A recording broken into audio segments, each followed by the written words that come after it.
The big military contractors want to add new countries to NATO all the time. Why?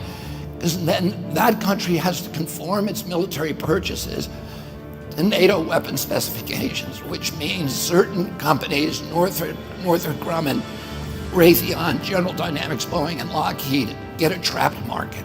March of 2022, we committed $113 billion. Just to give you an example, we could have built a home for almost every homeless person in this country.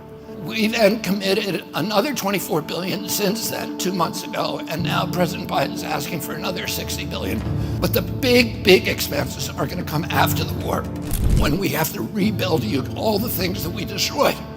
Mitch McConnell was asked, can we really afford to spend $113 billion to Ukraine? He said, don't worry, it's not really going to Ukraine. It's going to American defense manufacturers. And who do you think owns every one of those companies? Blackrock. In 2022, Ukrainian President Volodymyr Zelensky and Blackrock CEO Larry Fink agreed to work together on investments aimed at rebuilding the war-torn country after Russia's invasion. Collaboration of Zelensky's government with Blackrock began in September 2022. 500 global businesses from 42 countries signed the Ukraine Business Compact to help realize its huge potential. Yeah, of course it's not. So why do they call it a loan?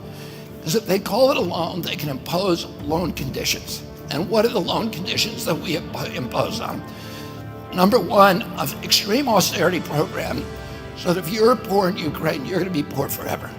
Number two, most important, Ukraine has to put all of its government-owned assets up for sale to multinational corporations, including all of its agricultural land, the biggest single asset in Europe.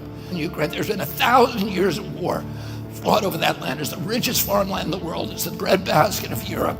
The agreement between Blackrock and Ukraine emerged days after Zelensky traveled to Washington for a meeting with President Biden.